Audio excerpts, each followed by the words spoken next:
고금소총과 야담. 도적 장영기. 흔히 조선시대의 도적이라고 하면 홍길동, 임꺽정, 장길산 같은 인물을 떠올리기 마련입니다. 그러나 활약상으로 따지자면 그들보다 훨씬 강렬했던 도적이 있었으니 예종과 성종의 치세인 이대에 걸쳐서 온 나라를 공포에 떨게 했던 장영기가 그 경우입니다. 전라남도 무안 출신인 장영기는 지리산을 본거지로 삼아 초가집 20채를 짓고 무례배 100여 명을 모아서 밤이면 패거리를 경상도와 전라도 각지로 보내 불을 지르고 약탈을 일삼았습니다. 도적들이 그렇듯이 장영기 또한 매우 잔인했습니다. 길 가는 사람을 만나면 곧바로 죽이고 물건을 빼앗기 일쑤였습니다. 처음에는 밤에만 도적질을 하다가 세력이 커지자 낮에도 거리낌 없이 도적질을 일삼았으며 저항하는 자가 있으면 즉각 죽여버렸습니다. 이러자 사람들은 장영기 무리가 오는 것을 보면 집에 있는 재물을 모조리 갖다 바쳐서라도 목숨을 보전하려고 했습니다. 이로 인해 장영기의 옷차림은 재상과 비슷할 정도로 사치스러웠습니다. 장영기의 무리에는 남자만이 아니라 여자들도 포함되어 있었습니다. 1469년 예종실록에 의하면 장영기 패거리는 67명인데 그중 42명은 도적의 아내와 자녀라고 합니다. 그들이 도적질하기 전부터 아내와 자녀가 있었는지 아니면 도적질한 이후에 여기저기서 납치한 여자들과의 사이에서 자녀를 낳았는지는 알 수 없습니다.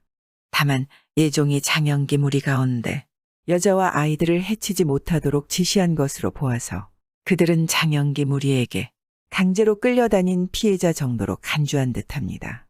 도적 집단을 이끈 장영기는 보통 사람보다 힘과 용기가 뛰어났고 꾀가 많았습니다. 또한 행동이 하도 재빨라 어디서 와서 어디로 가는지를 알 수가 없었습니다.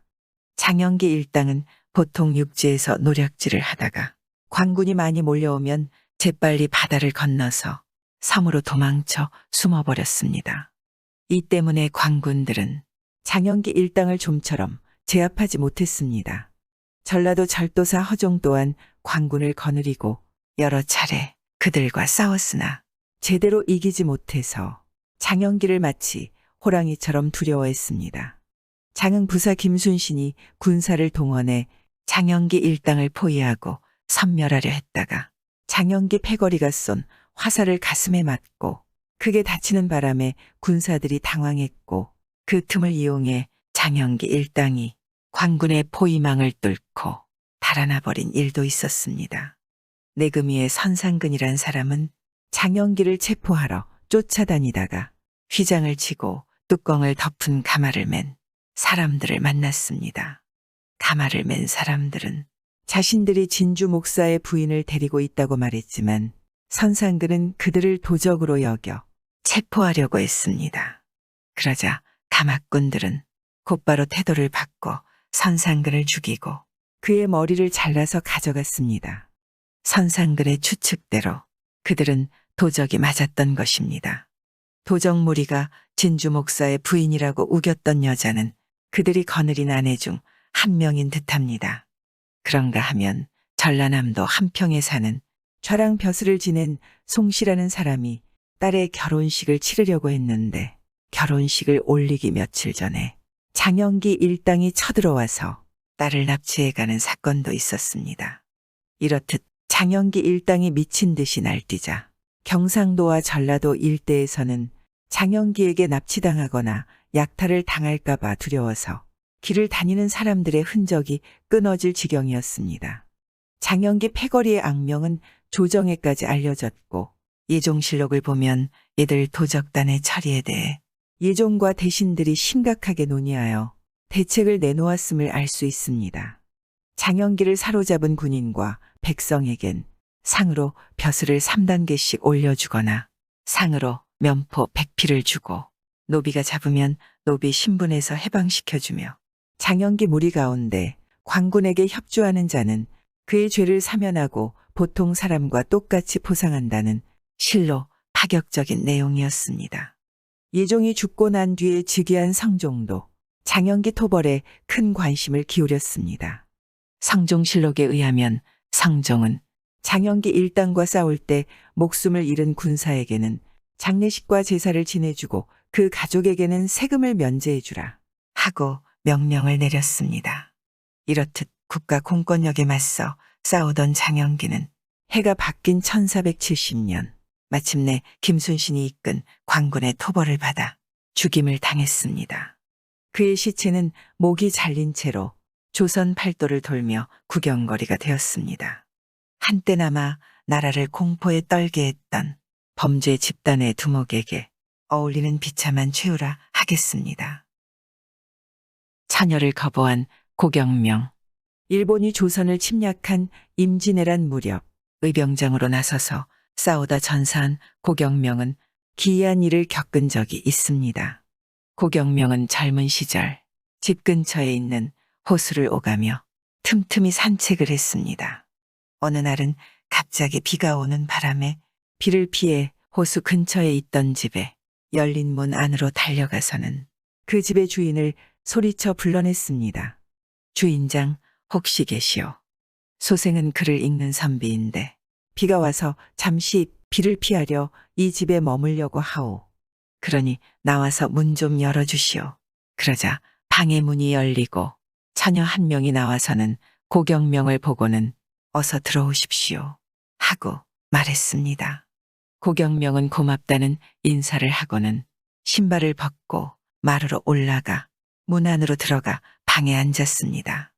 처녀는 고경명을 힐끔거리며 쳐다보다가 부엌으로 가서 간소하게 차린 술과 음식을 작은 밥상 위에 올려놓은 채로 가져와서는 고경명 앞에 놓으면서 부족하지만 정성껏 차렸으니 어서 드십시오 하고 권유했습니다. 엄격한 유학자였던 고경명은 낯선 집에 비를 피해 잠시 들른 것도 과분한 일인데 처녀가 주는 술과 음식까지 받아먹는 것은 예의에 어긋나는 일이라고 여겨 권유를 거절하고는 곧바로 그 집을 떠났습니다. 집을 나서는 고경명의 뒷모습을 처녀는 원망스러운 눈초리로 쳐다볼 뿐이었습니다. 그로부터 한 달이 지나고 나서 노인 한 명이 고경명의 집 문 밖에 와서는 그를 만나고 싶다고 했습니다. 노인은 고경명을 보고는 이렇게 말했습니다. 소인한테는 딸이 하나 있는데 지난번 나리께서 우리 집에 오신 이후로 그 아이가 나리를 사모한 나머지 병에 걸려 자리에 누워 있습니다. 그러고는 나리가 아니면 아무한테도 시집을 가지 않겠다. 만약 나리가 받아주시지 않는다면 차라리 죽어버리겠다고 하면서 고집을 부리고 있습죠. 그래서 감히 부탁하건대 나리께서 제 딸을 아내로 맞아들여서 목숨을 구해주셨으면 합니다. 고경명은 노인의 청에 답하지 않고서 손을 내저으며 노인더러 돌아가라고 했습니다. 이미 그에게는 장례를 약속한 여인이 있었으니 자신을 사모한다는 처녀를 받아주었다가 무슨 분란이 일어날지도 모르고 여색을 탐해서는 안 된다는 유학의 가르침을 따르는 유학자의 입장으로서도 받아들이기 어려운 일이었기 때문입니다. 고경명이 거절하자 노인은 문을 나서서 슬프게 울며 떠나갔는데 두 번 다시 소식이 없었습니다. 그 일이 있고 난 뒤로 고경명은 관직 생활이 힘들어져 위로 올라가지 못하고 계속 낮은 벼슬에 머무르는 판국이었습니다. 어느 날 우연히 호수를 지나다 큰 소나기가 쏟아져서 근처에 있는 집으로 비를 피해 들어갔는데 그곳은 고경명이 젊었을 때 처녀를 만난 집이었습니다. 그런데 뜰에는 잡초가 무성하고 집 안에는 아무런 소리가 없어 조용한 게 기분이 나쁠 지경이었습니다. 고경명이 그 집의 음침한 분위기가 싫어서 그냥 나가려고 하자 갑자기 큰 구렁이 한 마리가 역겨운 냄새를 풍기며 마루 밑으로부터 나타나더니 순식간에 고경명한테로 다가와서는 그의 몸을 칭칭 휘감고는 성난 눈초리로 노려보았습니다. 비록 말은 통하지 않았으나 고경명은 필시 그 구렁이가 옛날 자신이 거부한 처녀의 원혼이 죽어서 다시 태어난 것이라고 믿고는 곧 사과하며 내가 너의 부탁을 거절해서 너를 죽게 했구나. 지금 와서 생각해보니 내가 너무 몰인정했구나. 내가 나를 해치고 싶다면 그렇게 해도 좋다. 라고 말했습니다. 그러자 구렁이는 한참 동안 고경명을 노려보다가 고개를 떨구고 눈물을 흘리더니 곧 고경명을 감싼 몸을 풀고는 마루 밑으로 들어갔습니다. 구렁이가 사라지자 고경명은 얼른 그 집을 나와 집으로 돌아왔습니다. 그날 밤 그의 꿈에 죽은 처녀가 나타나서 소녀가 나중에 구렁이로 다시 나타난다면 죽을 징조인 줄 아십시오 하고 말하고는 사라져 버렸습니다. 이런 일이 있은 지 한참 후인 1592년 7월 9일 임진왜란 때 고경명은 아들인 고인호와 함께 의병을 일으켜 금산에서 일본군과 싸우기 위해 기다리고 있었습니다. 그런데 의병들이 놀라서 시끄러운 소리를 내기에 무슨 일이냐 하고 말하며 달려가 보니 그 구렁이가 나타나서는 의병들의 뒤에 누워 있었습니다. 그 모습을 본 고경명은 드디어 내가 죽을 날이 왔구나 라고 깨닫고는 다음 날인 10일까지 일본군에 맞서 힘을 다해 싸우다 고인호와 함께 전사했습니다. 자신의 사랑을 받아주지 않은 남자를 저주하여 전쟁터에서 죽게 한 이 설화는 여러 내용으로 바뀌어 나타납니다. 임진왜란 당시 탄금대 전투에서 전사한 신립장군도 이런 설화가 있었다고 합니다. 도적 김일동. 성종 임금이 다스린 시절의 조선은 가장 태평스러운 때라고 알려져 있습니다. 하지만 사실을 알고 보면 그렇지만도 않습니다. 성종 임금의 치세에 살인과 강도로 악명을 떨친 도적 김일동이 버젓이 활동했기 때문입니다. 김일동의 이름은 성종일기에서 처음으로 언급됩니다. 황해도 관찰사인 김극검이 성종 임금에게 황해도의 강도인 김일동과 그를 따르는 도적이 떼를 지어 약탈하여 신계연의 감옥에 가두었는데 김일동이 그의 무리 10여 명과 감옥의 문을 열고서 모두 도망쳤습니다. 라고 보고해온 것입니다. 8일 후인 성종일기 기사에서 채찰사 이철견은 성종 임금에게 김일동의 어머니와 아내를 잡아다가 황해도 해주의 감옥에 가두고 그들이 훔친 물건은 재령에 두었습니다. 한데 김일동 무리가 밤중에 재령으로 몰려와서는 갑옷을 입은 채로 관할을 향해 활을 쏘면서 우리의 작물을 돌려주지 않으면 모두 죽인다라고 협박하자 겁을 먹은 김극검은 부엌 밑에 숨었고 고을 관리들이 작물을 돌려주며 제발 물러가라고 애걸하자 그제야 김일동 무리가 떠났습니다. 라는 내용의 보고서를 올렸습니다. 그 뒤에 이철견의 부하인 종사관 홍자는 김일동이 도둑질을 해온 지가 7년이나 지났지만 사람들이 겁을 먹고 고발을 하지 못합니다. 라고 말했습니다. 보통 도적은 물건을 훔치는 도둑질이 주된 목적이므로 빨리 달아날 수 있도록 몸을 가볍게 하기 마련입니다. 그런데 김일동 무리는 갑옷을 입고 활을 쏘며 나타났다고 하니 무척 흥미롭습니다. 그 갑옷은 아마도 조선시대 병사들이 가슴과 배를 보호하기 위해 입던 엄신갑이 아닐까 싶습니다. 갑옷을 입은 도적은 조선시대에 매우 보기 드문 경우에 속합니다. 여러 정황을 볼 때 김일동은 군사였다가 불만을 품고 탈영하여 도적이 된 것은 아닐지요. 한편 김일동이 붙잡힌 어머니와 아내를 돌려달라는 말은 하지 않고 자기들이 훔친 작물을 돌려주지 않으면 모두 죽이겠다고 한 점도 눈길을 끕니다. 이기적이고 포악한 도적이라 가족보다 재물을 더 중시했던 모양입니다. 1489년 성종일기 기사를 보면 김일동이 광군에 맞서 싸워서 수한 군수 김기정은 몸에 몇 군데 상처를 입고 광군도 죽은 자가 있으니 아마도 쉽게 잡지 못할 듯합니다. 라는 내용이 있습니다. 4일 후인 성종일기 기사에는 금제사 이계동이 봉산 군수와 함께 봉산 동쪽 구질보지산으로 가서 김일동을 잡으려 했는데 험한 산 꼭대기에 올라가 진을 치고 있어서 관군이 그들을 잡으러 올라가자 김일동 무리가 돌을 던지고 화살을 쏘면서 나타났고 숨기를 반복하다가 언덕을 뛰어서 재빨리 도망쳐버리는 바람에 놓쳤다는 내용이 실려 있습니다. 아울러 김일동 무리는 이계동이 미리 산기슭에 엎드려서 매복을 시켰던 군사 주요문의 말을 빼앗아가는 대담함도 보였습니다. 광군이 김일동의 패거리인 윤산을 붙잡은 것이 유일한 성과였습니다. 광군에게 붙잡힌 윤산은 김일동 무리에서 진짜 우두머리는 김경의이고 김일동은 그 다음에 2인자에 불과하며 서열 3위는 박중금이며 서열 4위가 바로나다 라고 털어놓았습니다. 또한 윤산은 김일동 무리는 나까지 포함해 고작 4명에 불과하다 라고 했으나 당시 체포되어 한양에 갇힌 김일동의 무리가 이미 47명이나 되었으니 윤산의 말은 김일동에 대한 추격을 중단시키려는 얄팍한 수작에 불과했습니다. 이연손이 김일동의 얼굴을 안다며 그를 체포하겠다고 제안했지만 그 역시 김일동을 잡지는 못했습니다. 그 후에 상종실록 기사들을 보면 김일동 무리가 대부분 사로잡히고 남은 잔당이 굶주림과 추위에 떨고 있다거나 김일동 무리한테 하룻밤 잠을 재워주거나 한 끼 밥을 준 사람들은 협박에 못 이겨 그랬으니 처벌하지 말라는 내용이 언급됩니다. 김일동이 언제 어디서 광군에게 체포당했다는 말은 끝내 실록에 나오지 않습니다.